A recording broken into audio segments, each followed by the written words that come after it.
Hey everyone, welcome back to the channel.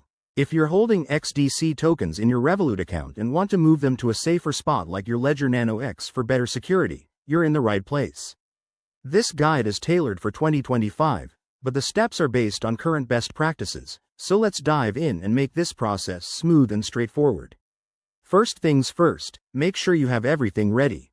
You'll need a Revolut account with XDC tokens, a properly set up Ledger Nano X device, and the Ledger Live app installed on your computer or phone.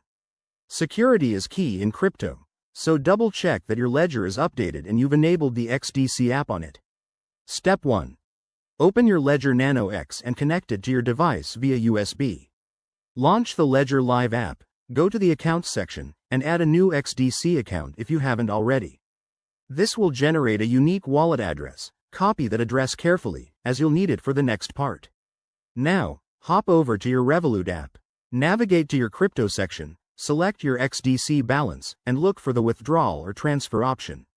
Paste the wallet address from your ledger into the recipient field. Double-check everything to avoid any mistakes. Crypto transactions are irreversible.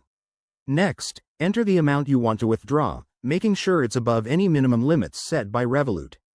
Review the fees involved. They can vary, so choose a network if prompted, like the XDC network. Hit confirm, and you'll get a verification code. Enter it to finalize the transaction. Once that's done, head back to Ledger Live and keep an eye on your account. The transfer might take a few minutes to an hour, depending on network congestion. If you run into issues, like a failed transaction, check for common errors such as incorrect addresses or insufficient funds. And there you have it. Your XDC is now safely in your hardware wallet. Remember, always prioritize security. Use strong passwords, enable two-factor authentication, and never share your private keys. If this tutorial helped, give it a thumbs up and subscribe for more crypto tips. Thanks for watching, and I'll see you in the next video.